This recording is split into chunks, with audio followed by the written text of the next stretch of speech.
El Ministerio de la Enseñanza y la Evangelización, Jesús Soberano Señor, presenta Palabra de Iluminación con el Maestro de las Sagradas Escrituras, Dr. José Briceño. Quédate con nosotros para que recibas las bendiciones que el Dios Eterno ha plasmado para ti en su palabra. Esto es Palabra de Iluminación. Bendiciones de nuevo, el maestro José Briceño, transmitiendo las verdades del reino, la verdad verdadera, la verdad absoluta, que está plasmada en el texto sagrado por inspiración. Esa verdad que está escrita por inspiración y que tiene mucho que ver con la revelación que se le tiene que ser descubierta por el Espíritu en iluminación a todos aquellos que busquen de indagar, de escudriñar el texto sagrado, que sean dirigidos por el Espíritu, que se dejen guiar por el Espíritu para tal acción.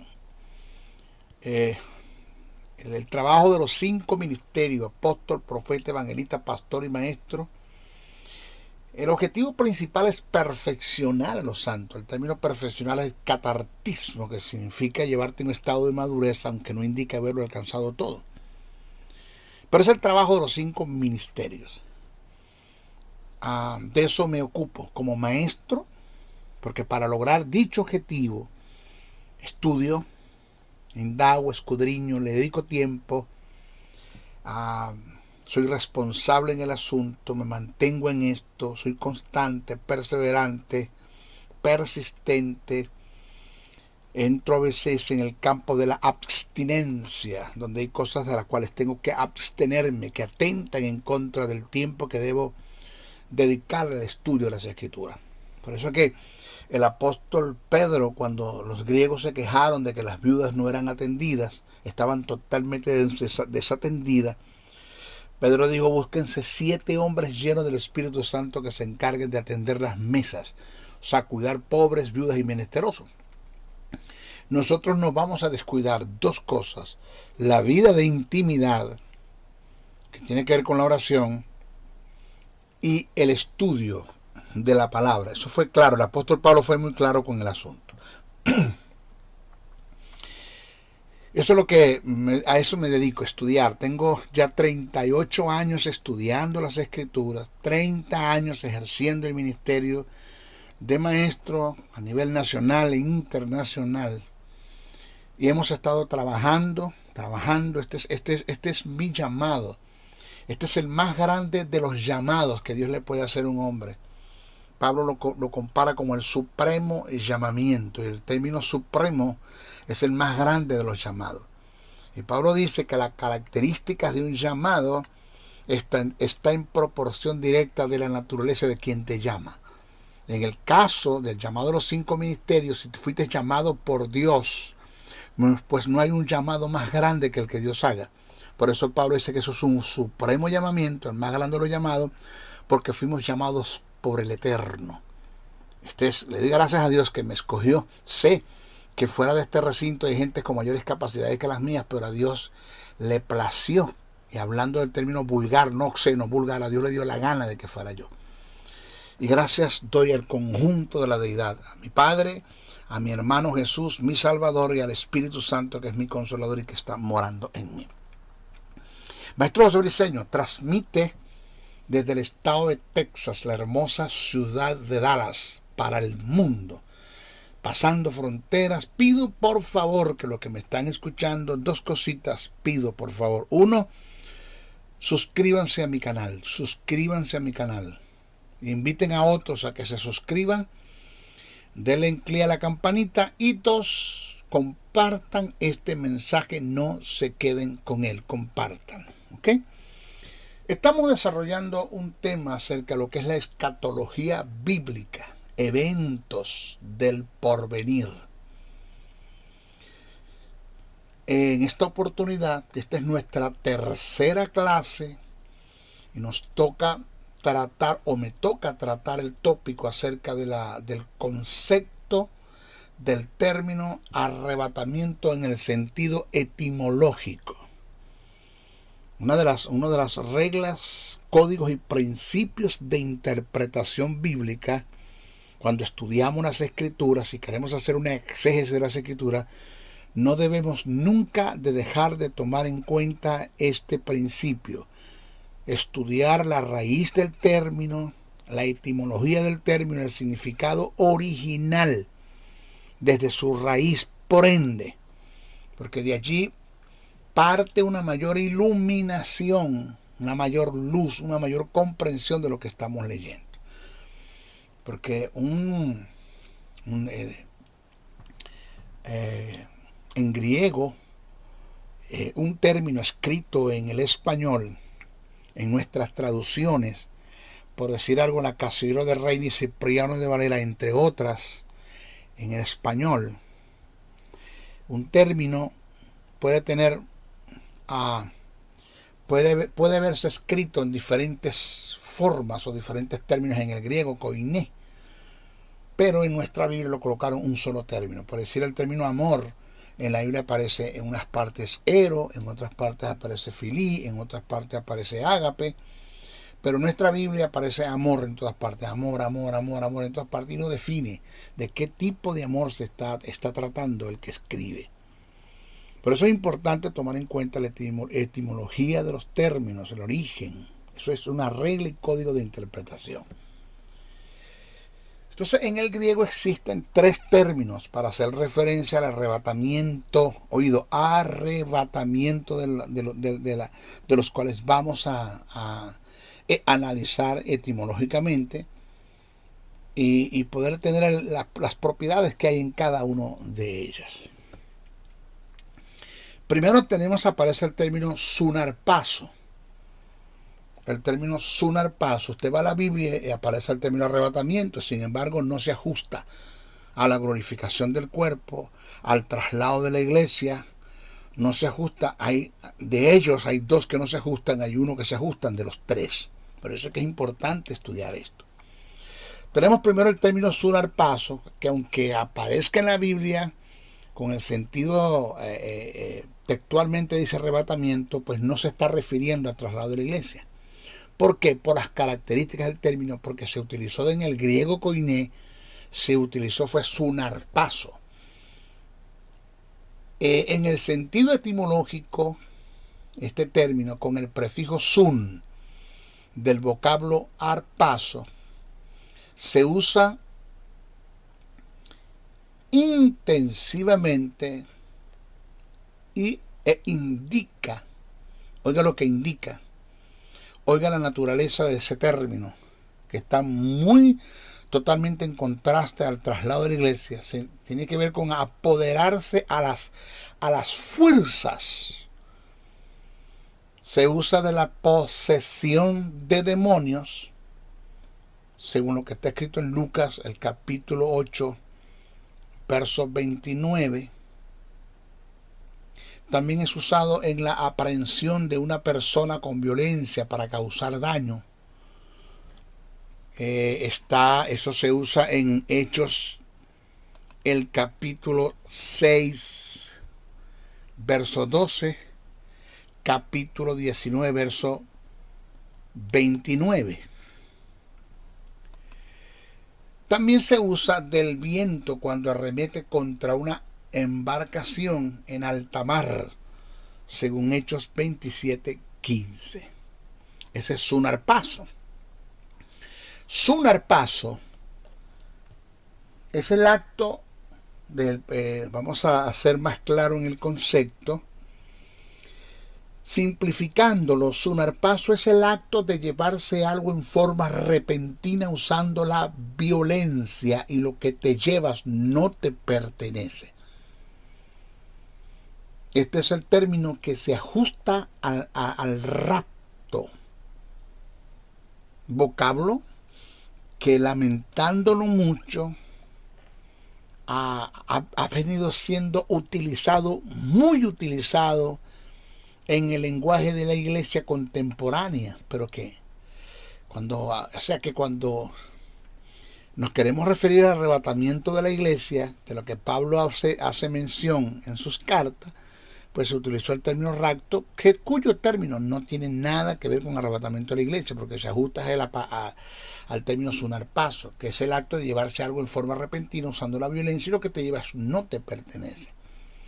Entonces, si nosotros tomamos en cuenta el sentido etimológico, no existe el rapto en relación a la iglesia, no existe. Ese término rapto, ese vocablo, sáquelo del lenguaje, porque desde el punto de vista teológico la iglesia no va a ser raptada, la iglesia va a ser arrebatada, no raptada.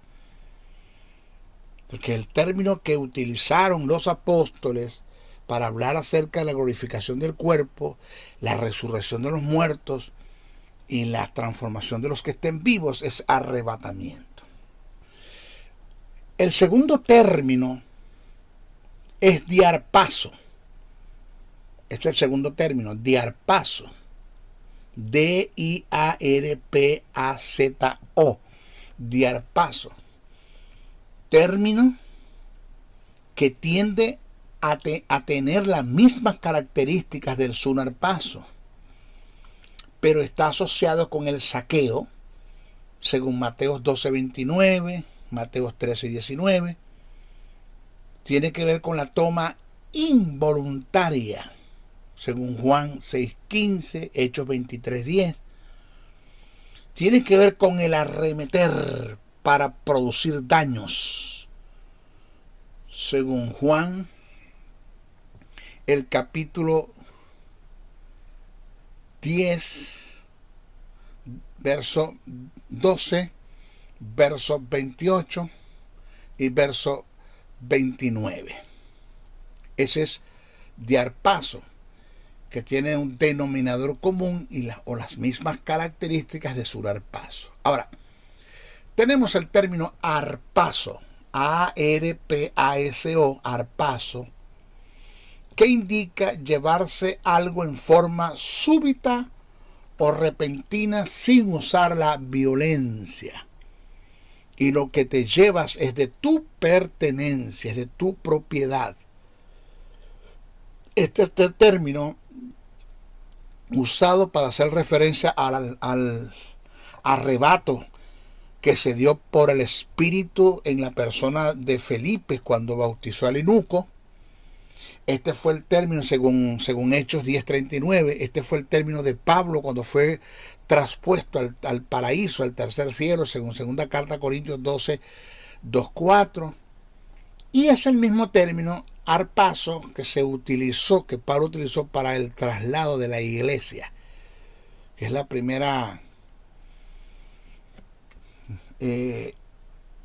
Eso está en la primera carta a los Tesalonicenses, el capítulo 4, verso 17.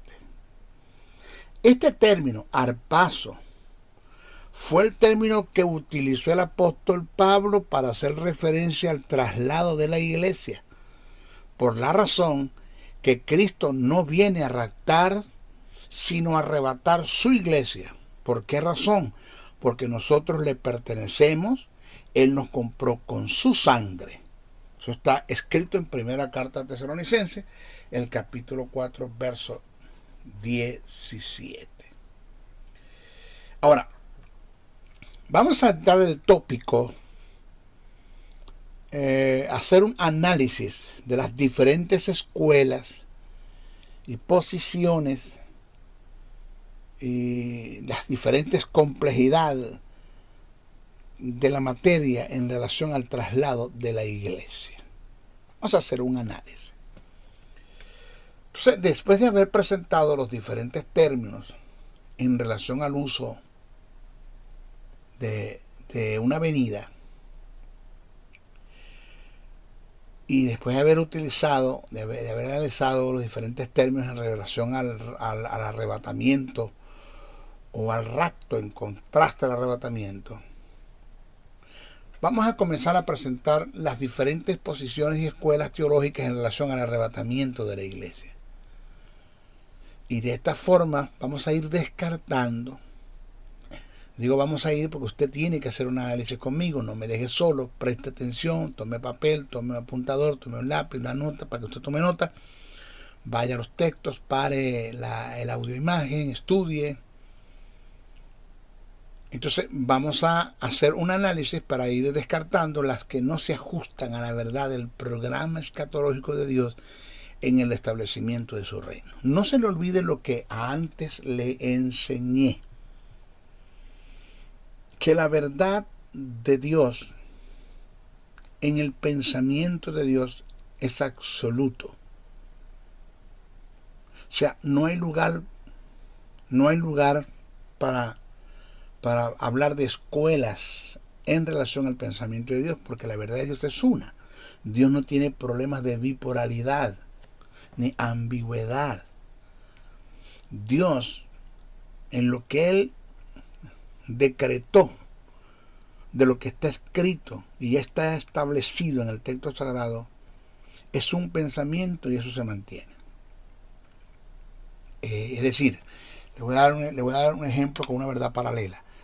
Hay dos escuelas, la que enseña que la verdad, que la salvación, que un creyente puede perder la salvación, y la escuela que dice que un creyente no puede perder la salvación. Ok, estos dos pensamientos que están en contraste, uno de ellos se sostiene en la teología, en la rama de la soteriología, porque uno de ellos es el pensamiento de Dios. Dios no piensa de dos formas. Para Dios la salvación se pierde o no se pierde. No, las dos no son de Dios, es una. O para Dios el creyente puede perder su salvación, o para Dios el creyente no puede perder su salvación. Una de las dos es. ¿Cuál es? Ese es el trabajo nuestro como ministro, aún como feligres, escudriñar las escrituras, indagar el texto sagrado para ir a la verdad del pensamiento de Dios en relación a A o a B. Entonces, esto es lo que yo quiero que usted entienda. Vamos a presentar diferentes escuelas para ver cuál de ellas es el pensamiento de Dios, cuál de ellas representa el pensamiento de Dios, cuál de ellas es la verdad absoluta, la verdad verdadera plasmada en el texto sagrado según el programa de Dios, porque todas no pueden ser de Dios. Porque ante una verdad absoluta, ante la verdad verdadera de Dios, ante el pensamiento de Dios, no hay lugar para opinar, para cuestionar, para dudar, para a mí me parece, para yo creo. No, para darle mi propia interpretación al texto sagrado, no hay lugar para eso. ¿Ok? Vamos a comenzar con el traslado parcial. Óigase bien, vamos a comenzar con el traslado parcial. Vamos a dar razones, el por qué esta escuela es la que se ajusta al pensamiento de Dios, o es la escuela que negativamente no se ajusta al pensamiento de Dios. Porque yo debo presentar como maestro y por ética y como principio de educación, de formación, de enseñanza, de pedagogía, yo debo presentar todas las escuelas que hablan acerca del arrebatamiento de la iglesia para ver cuál de ellas es la que se ajusta al pensamiento de Dios en relación a su programa para el futuro.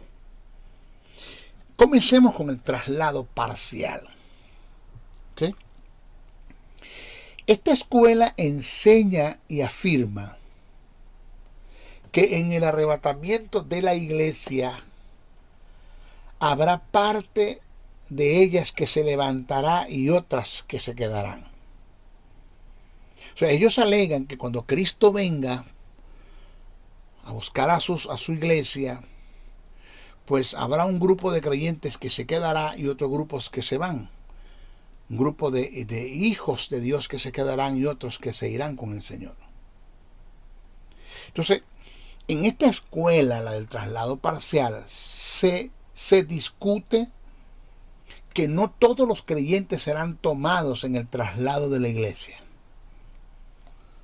Solo los que estén velando y esperando ese evento y que han alcanzado cierto grado de espiritualidad y un alto nivel de santidad que los hace dignos de ser incluidos en dicho traslado. Eso es lo que ellos enseñan. Entonces, la posición de esta escuela tiene su fundamento en un mal entendimiento debido a una mala interpretación del texto sagrado. Indiscutiblemente. Bueno, a continuación voy a dar razones para descartar esta escuela, considerándola falsa en la rama de la teología. O sea que cuando alguien le dice a usted, vive en santidad porque si Cristo viene usted se queda, pues aquí no vamos a quedar todos, porque si la venida de Cristo por la iglesia está superaditada a la vida de santidad en la que vive el creyente, pues nunca va a venir. Porque nadie va a estar en santidad total y absoluta y completa cuando Cristo venga. Nadie. El que no tiene problemas de inmoralidad sexual, tiene problemas de resentimientos. El que no tiene problemas de inmoralidad sexual y de resentimiento, tiene problemas de litigio con la lengua. El que no tiene problemas de resentimiento y de inmoralidad sexual y de litigio, tiene problemas de filalguria, de amor al dinero, y para usted de contar. Entonces, vamos a estar claros. ¿Quién va a estar en santidad completa y absoluta cuando Cristo venga para irse con el Señor? Nadie. Nadie. Entonces, vamos a dar razones que niegan la credibilidad de esta escuela. ¿Cuál? La del traslado parcial. Primera razón. Lo primero que hay que analizar en relación a esta escuela es que niegan lo absoluto, lo incondicional y lo equitativo de la salvación en la vida del hombre. Óigase esta fuerza. La salvación que el Eterno, el Elohim, el gran yo soy, impartió en el hombre, es producto de la justificación y la vivificación que emanó del ser de Dios mediante el Espíritu Santo. Entonces, de la única forma de aceptar esta escuela, la del traslado parcial, como válida, es determinar que el grupo que se quedó, según ellos, según su interpretación, en algún momento perdieron la justicia y la vida impartida por Dios. O sea, perdieron la salvación. Entonces, si hacemos un análisis exegético a la fuerza y la veracidad que tiene la justificación y la vivificación que llevaron a un hombre a un estado de regeneración, es imposible que un hijo de Dios pierda su salvación estando en el estado de regeneración. Lo vuelvo a repetir. Ahora, el defensor de esta doctrina de la traslado parcial desconoce por completo la fuerza y los valores que hay en los incidentes que se dieron en la cruz del Calvario en el mundo espiritual, y que cuyos incidentes son redención, hablando de sus tipos de redención, que son 4: agoraxo, hexagoraxo, lutros y apolutrosis. Son 4: agoraxo, hexagoraxo, lutros y apolutrosis. Niegan la fuerza y el valor que hay en la remisión, y niegan la fuerza y el valor que hay en la propiciación, que fueron los 3 incidentes que se dieron en la cruz del Calvario: redención con sus 4 tipos de redención, remisión y propiciación. Entonces, en estos incidentes está revelado el plan de salvación mediante Dios en la persona de Jesucristo, causada por su Espíritu Santo. O sea que esto indica, estos incidentes llevaron al hombre, después de haber creído, a un estado de regeneración absoluta, sin vuelta atrás, que es el término regeneración. Indica volverte al género original en la que tú estabas antes de caer en Adán. O sea, Dios nos volvió a llevar al estado de Adán antes de caer, con una justicia y con una vida aunque todavía tengamos problemas con el alma, porque eso es el proceso de la santidad. El hombre debe sufrir para es el proceso de la salvación. El hombre debe sufrir 3 incidentes que son una metaneuma, una metanoia y una metamorfosis. Eso tiene que ver con soteriología. Metaneuma, un cambio de espíritu, ya se dio. Metanoia, un cambio de mente que tiene que ver con la renovación de la mente, quebrantamiento de la voluntad y la canalización de las emociones, que eso se está dando y se debe dar mediante el Espíritu a través de los elementos que el Espíritu Santo tiene para alcanzar dicho objetivo. Y se debe dar una metamorfosis, que es cuando Cristo venga y haya la glorificación del cuerpo. ¿Ok? Entonces, estos incidentes llevaron al hombre, después de haber creído, a un estado de regeneración absoluta sin vuelta atrás. Señores, reitero, para que un hijo de Dios, o sea, después de que él tenga la justicia divina, después que él tenga la justicia, la vida eterna, y tenga el Espíritu Santo morando en él, y esté en el estado de regeneración, que es absoluto, que no es ambigua, que no es superflua, que no puedes regresarlo nunca, para que un hijo de Dios no forme parte del programa de la glorificación en la venida de Jesús, tuvo que haber perdido su estado de regeneración, lo cual es totalmente imposible. Eso es equitativo, eso es absoluto, eso está en el ser del hombre, eso lo produjo Dios mediante el Espíritu. Claro, yo entiendo que hay gentes que ya están pensando, y que del texto que dice que si persevera hasta el fin será salvo, que del texto de los hebreos, porque si pecáramos voluntariamente después de haber obtenido conocimiento de la verdad, ya no queda más sacrificios por pecado, sino una horrenda expectación de juicio que ha de devorar al adversario, que es el texto cuando Pablo dice que si descuidamos esta salvación tan grande. Bueno, todo eso tiene una explicación. Yo le puedo a usted explicar que allí no se está hablando de la pérdida de la salvación, pero para entrar en eso tenemos que abandonar la escatología para entrar en soteriología. Entonces, por eso es que la teología se enlaza. Por eso es que un hombre de Dios o nosotros como ministros debemos ser polifacéticos en el estudio de las Escrituras, que no haya una área de ella que dejemos de conocer. Ahora, por otro lado, hay que entender que el traslado de la iglesia no depende de la ética, la moral, las reglas de urbanidad o la vida de santidad en forma absoluta en la cual el creyente vive para cuando Cristo venga. Porque de ser así, nadie participaría del traslado estando en vida.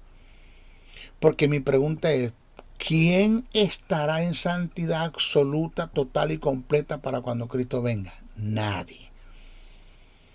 Por otra parte, no hay un solo pasaje que así lo confirme.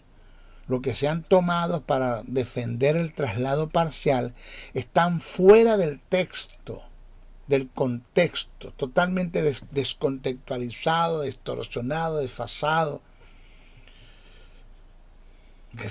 Reitero, la garantía que un hijo de Dios se levante en el traslado es la regeneración que se dio en él por causa de su justificación,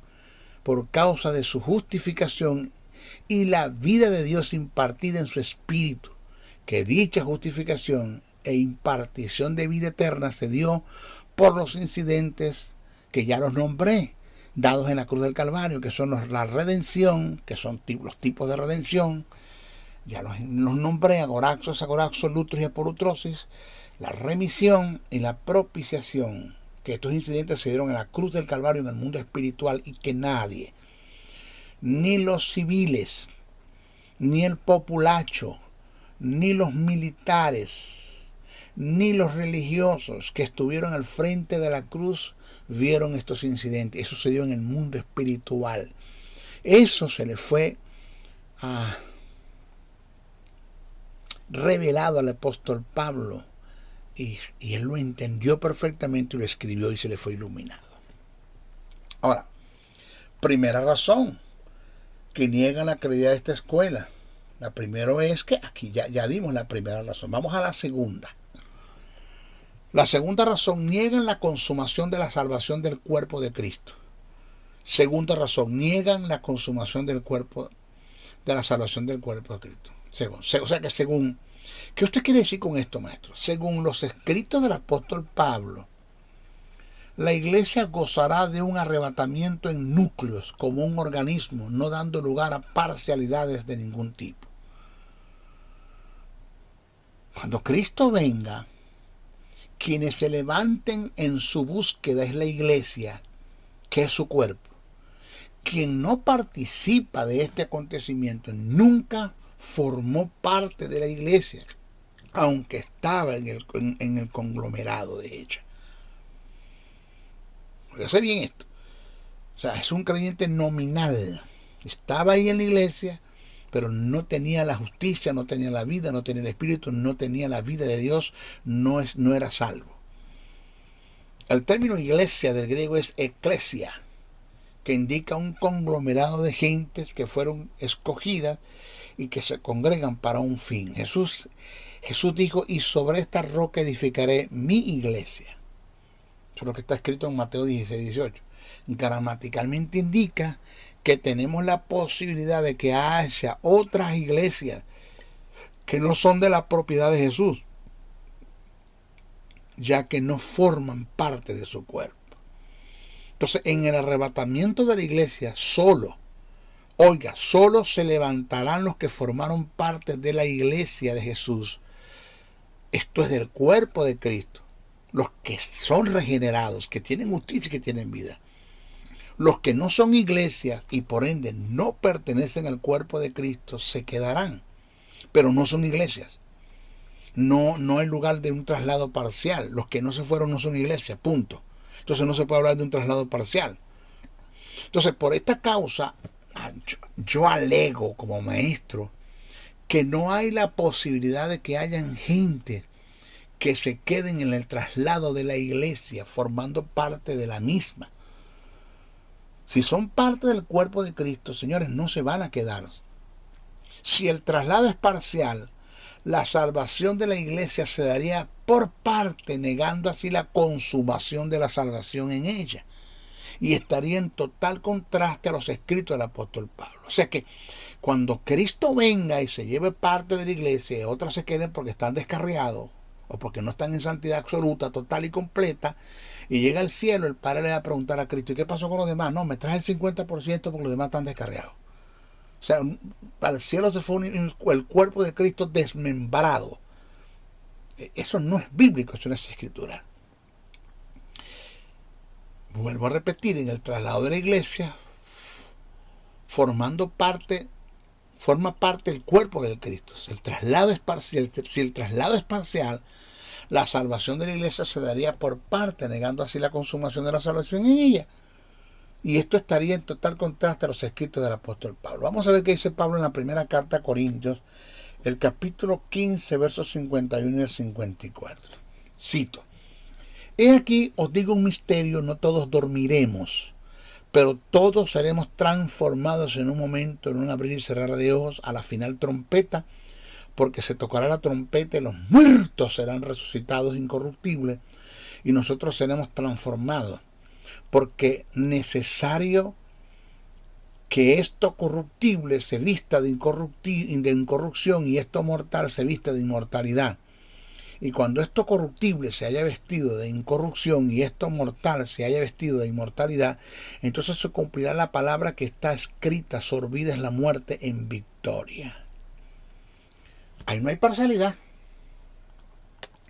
Si usted busca la primera carta a los tesalonicenses que el apóstol Pablo escribe, el capítulo 4, el verso 13 al 17, mire cómo Pablo lo presenta. Cito: Tampoco queremos, hermanos, que ignoréis acerca de los que duermen, para que no os entristezcáis como los otros que no tienen esperanza. Porque si creemos que Jesús murió y resucitó, así también traerá Dios con Jesús a los que durmieron en él. Por lo cual os decimos estos en palabras del Señor, que nosotros que vivimos, que habremos quedado hasta la venida del Señor, no precederemos a los que durmieron. Porque el Señor mismo, con voz de mando, con voz de arcángel y con trompeta de Dios, descenderá del cielo, y los muertos en Cristo resucitarán primero. Luego nosotros, los que vivimos, los que hayamos quedado, seremos arrebatados juntamente con ellos en las nubes para recibir al Señor en el aire, y así estaremos siempre con el Señor. Si analizamos el escrito del apóstol Pablo en la primera carta a los Corintios, en su capítulo 15, él expresa de esta manera, cito: no todos dormiremos, pero todos seremos transformados. A la final trompeta, los muertos serán resucitados incorruptibles y nosotros seremos transformados. Ese término, todos, para hacer referencia a los que duermen y a los que viven, que forman parte del arrebatamiento, no da lugar ni da la posibilidad de que algunos de ellos se queden y dejen de participar de dichos acontecimientos siendo parte de la iglesia o del cuerpo de Cristo. Todos. ¿Cuántos? Todos. Tanto los que duermen y los que viven se levantarán con el Señor. Ninguno se quedará. Por tanto, por lo que les vengo diciendo y el apóstol Pablo presenta, las escrituras lo presentan bien claro, la consumación de la salvación de la iglesia no será parcial, será completa. Porque la consumación de la salvación de la iglesia se va a dar en la glorificación del cuerpo. Oiga bien, quien venció la muerte fue Cristo y la venció por nosotros, en el sentido de que el único que ha resucitado para no ver muerte es Jesús. Nadie más. Todos los que murieron y se levantaron de la tumba, ahí no hubo una resurrección, hubo una resucitación. Porque resucitación es levantarse de los muertos para volver a morir. Resurrección es levantarse de los muertos para no morir más. El único ser humano en este mundo que ha resucitado, que se ha cumplido en él una resurrección, ese es Jesús. Esa es la primicia. Es el único. Después vendremos nosotros.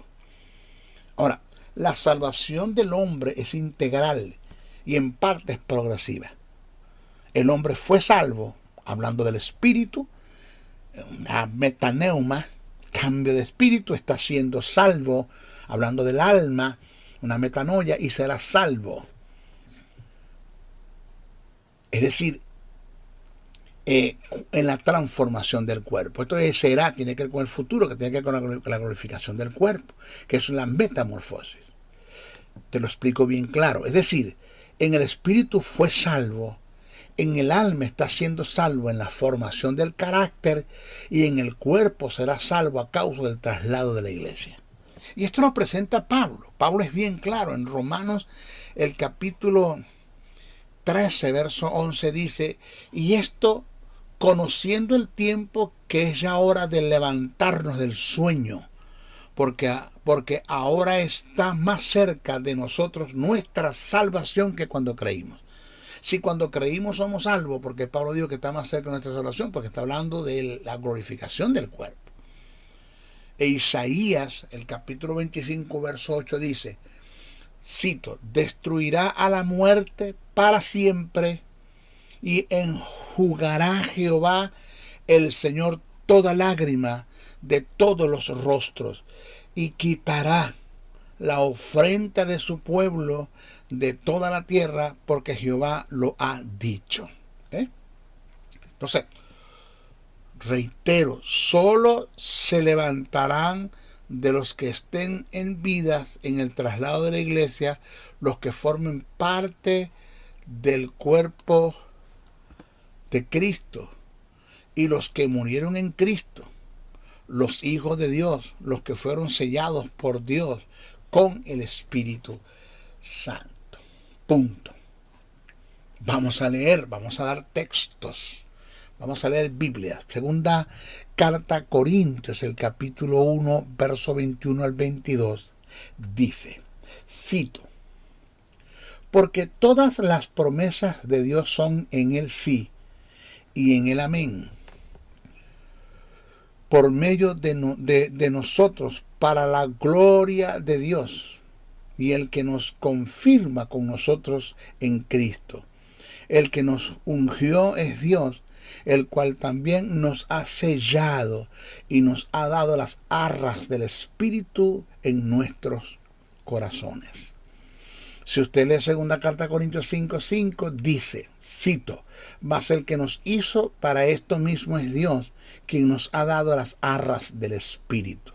Si usted lee Efesios el capítulo 1, verso 13, dice, cito, en él también vosotros, después de escuchar el mensaje de la verdad, el evangelio de vuestra salvación, y habiendo creído, fuiste sellado en él con el Espíritu Santo de la promesa. Pero si usted lee Efesios 4:30, cito, dice, y no contristéis al Espíritu Santo de Dios, con el cual fuiste sellado para el día de la redención. Preste atención a esto que tiene que ver con un poquito de neumatología. Hay que tomar en cuenta la gran diferencia que hay entre el sello y la impresión del sello, que es el sellado. Fíjate, ya me metí en neumatología para que usted pueda entender bien esto del traslado parcial, como esto es una escuela que se cae del pensamiento de Dios, que no tiene nada que ver con Dios, que Dios no responde por ella. Ya me metí en neumatología, por eso es que la teología es polifacética. Es imposible dejar de hablar del Espíritu Santo hablando de escatología. Es imposible dejar de hablar de cristología hablando de escatología y viceversa. Esto se enlaza. Por eso quiero que me preste atención. Hay que tomar en cuenta la gran diferencia que hay entre el sello y la impresión del sello, que dicha impresión es lo que se conoce como el sellado. El sello es el objeto que se usa para sellar, el implemento, el instrumento. Vuelvo a repetir, el sello es el objeto que se usa para sellar, desde el punto de vista físico, natural. Es el implemento, es el instrumento. El sellado es el estigma, el estampe que queda impreso por la acción del sellar. Ese estigma, ese estampe o impresión de las cuales el apóstol Pablo hace referencia cuando dice que fuimos sellados por el Espíritu. Vuelvo a repetir, ese estigma, este estampe, esa impresión que Dios dejó en el espíritu del hombre como propiedad de él para el día de la redención integral, es la justicia divina y la vida eterna, que nos hacen propiedad de Dios, el cual Pablo lo llama las arras del Espíritu. De la única forma que un hijo de Dios que ya tiene el estigma, el estampe o la impresión que es la justicia divina y la vida eterna en él, la única forma que se quede en el traslado de la iglesia es que haya perdido esto. Y esto no se puede perder porque esto es absoluto, esto es equitativo, esto no tiene vuelta atrás. Hello. En nuestra clase número 4 vamos a continuar presentando las razones por las cuales esta escuela, el traslado parcial, pierde fuerza en la escatología y que no se sostiene ante el pensamiento de Dios, ni Dios responde por ella. Dios no piensa de esa forma. Pero eso lo vamos a enseñar en nuestra próxima clase. ¿Ok? Se despide el maestro José Briceño, no sin antes primero pedirle que oren mucho por mí, no dejen de orar. Segundo, no se queden con este mensaje, compartan este mensaje. Vamos a llenar el mundo del conocimiento de Dios. Tercero, suscríbase en mi canal, denle clic a la campanita, suscríbanse, porque cada vez que yo subo un video, a ustedes va a llegar una notificación. Suscríbanse en mi canal. Y cuarto, le agradezco si usted puede hacer llegar una ofrenda a este ministerio. De esto vivimos. O sea, yo por ética no debo entrar en detalles, ni debo caer en el terreno de la conmiseración o en el terreno de dar lástima como para que la gente me dé. Pero necesitamos que usted aporte una ofrenda al ministerio. Si usted está aprendiendo a través de este ministerio, Pablo dice que seas copartícipe de toda buena obra, aquel que te instruye en la palabra. Mi trabajo es estudiar, no trabajar secularmente, abandonar esto por irme a trabajar en lo secular, que lo puedo hacer porque fuerzas tengo, pero descuidaría el estudio. Necesito de que hayan gentes que entiendan lo que es ser socios inversionistas en el ministerio, donde se conviertan en gente que sostengan a este ministerio. Maestro, le vamos a dar una ofrenda mensual para que usted siga trabajando en este ministerio. ¿Ok? Hay gente que me llaman y me estimulan. Siga adelante, Dios le bendiga, Dios lo usa, mi hogar se restauró, mi vida se restauró, yo salí de la droga, salí de la inmoralidad sexual, Dios me bendeció grandemente a través de su mensaje. Eso está bien, yo me alegro de eso, y el que me estimulen, eso está bien también. Pero eso, alguien dijo que el dinero no es el camino a la felicidad, pero me deja a una cuadra, me deja a un bloque, me deja cerquita. O sea, yo necesito dinero para seguir trabajando. Así que, ¿cómo hacemos, maestro? Para hacerle llegar una ofrenda, ahí están los caracteres. Mi número telefónico aparece en la imagen, 786-604-3352. Envíeme un mensaje por WhatsApp. Envíeme un mensaje preguntándome cómo lo hago. O si no, está mi correo, josén77briceno77@gmail.com o josebriceno71@gmail.com. Usted me escribe y me pregunta cómo hacerlo y le hacemos llegar la información. Se despide el maestro Briceño con mucho respeto, con mucha consideración. Hasta nuestra próxima oportunidad. Bendiciones, bendiciones, bendiciones. El Ministerio de la Enseñanza y la Evangelización, Jesús Soberano Señor, presentó Palabra de Iluminación. Te invitamos a un nuevo espacio de corte similar por nuestros diferentes medios de comunicación. Contáctanos en los Estados Unidos al WhatsApp +01-786-604-3352 y a los correos josén77briceno77@gmail.com y a maestrojosebriceno.blogspot.com. Bendiciones.